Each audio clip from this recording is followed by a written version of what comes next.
أنا بلعب الشيكوين كإيه بخيل كنيك اللي وانين بلشكست أو عالم كآه طيركا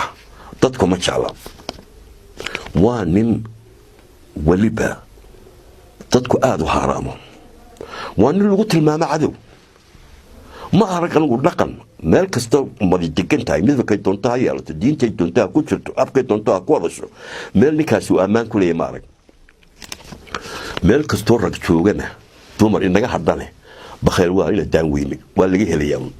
shantii nin meel jooga laba ka mid waa bakhayl raggaasi way sii kala jiraanoo darajooyin bay kala leeyihiin bakhaylada kuwa ugu sii daran ee liha gacantigooda dhaqankeenna dhaqanka maanta dhalinyaraduna ay ku tilmaamaan feeriyahanka ee labada gacmood bay xidhan yihiin rag oo saddexa ayaa magaalada ku wada noolaa raggaasi weliba rag hodan ay ahaayeen oo ilaahay hanti u dhiibay masaakiinta magaalada degan baa xitaa baratay oo aan dawarsan jirin iyaga oo markay ku soo baxaan dhaaf jirin waa laga quustay in cid wax ka qaato ka qaado wax ayaa la waayay maalintii dambe ayaa saddexdoodii maalin jimcaha oo masaajidka ku wada tukadeen ayay ka soo wada baxeen saddexdii mid ka mid ah labadii kale u yeedhay oo isagu markaa canaantay weli waaryaale bulshadii ka dhex baxnay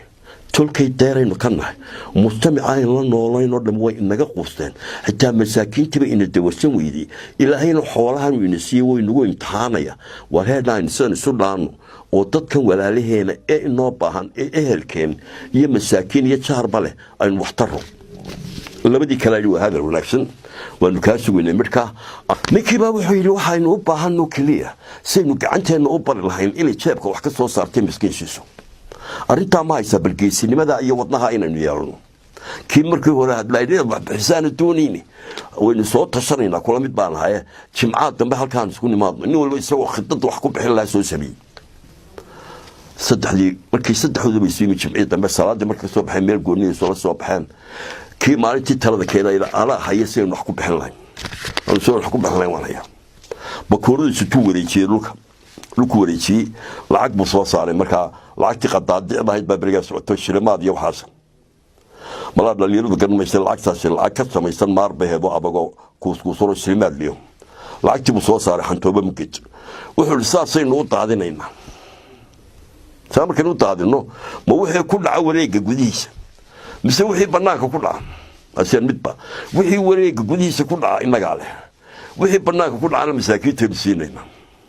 gacantii buu sare u qaaday wixiiba wuxuu ku daajay meesha dhexdeedii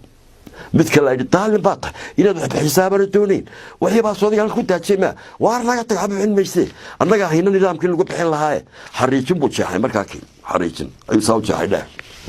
wuxuu waa taa lacagtii ma wixii midigta u daata xariijinta midigteeda mise wixii bidixda ku daata mise midba wixii midigta ku daata aniga bixin maayo waa waxay wixii bidixda ku daatana masaakiintaada saru u daadiyo markaa wuxuu ku wada daadiyey midigta kii saddexaad baa war laga taqaladay kugu dhacday adkii baaba ku dhaamee soodiga wixii halka ku daadsaday anaa idinka wanaagsan buu lacagtan inaad bixisaana dooni maysaan bakhaylin cadow waana tihiin anigana way soo lugoyseen nidaamkaynu ku bixinayna adii sheegay mise waa maxay lacagta saraynu u daadinayna ma wixii dhul ku soo daata mise wixii erka ku hadha masaan midba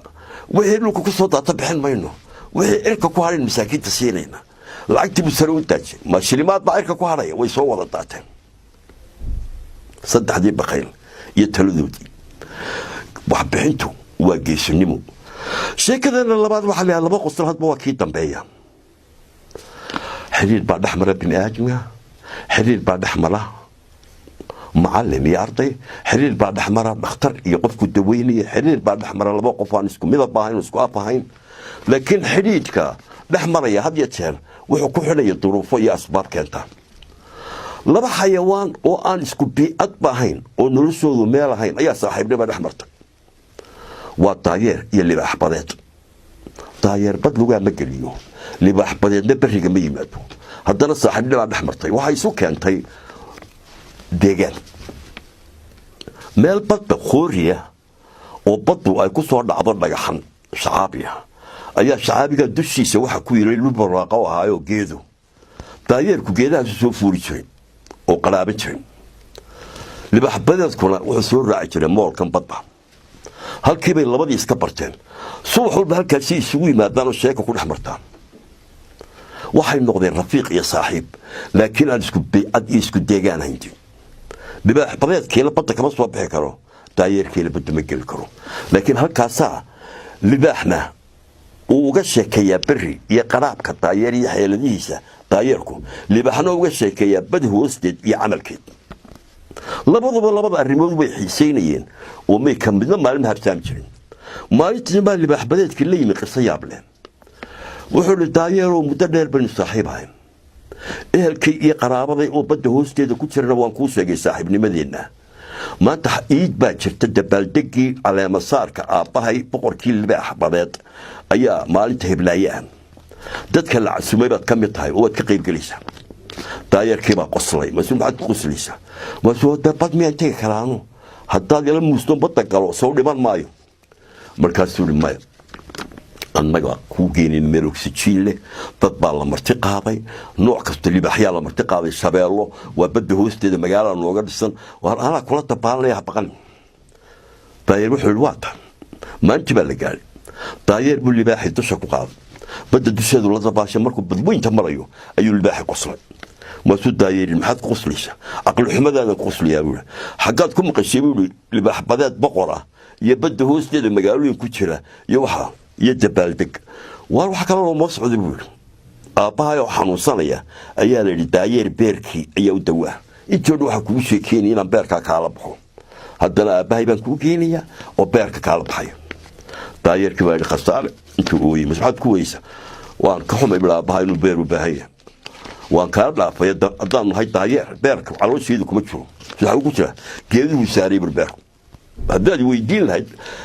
daayeero dhintay beerkoodii baan kuu soo tuuri lahaaba mas-uul dee nacelaadii soo tuurtideen wuu celiyey daayeerka marka geedkiisi fuulay ayuu daayeerka qoslay markaasuu caqli xume xaggaad ku argtay beerar geeda saaran laba qosol hadba waa kii dambeeya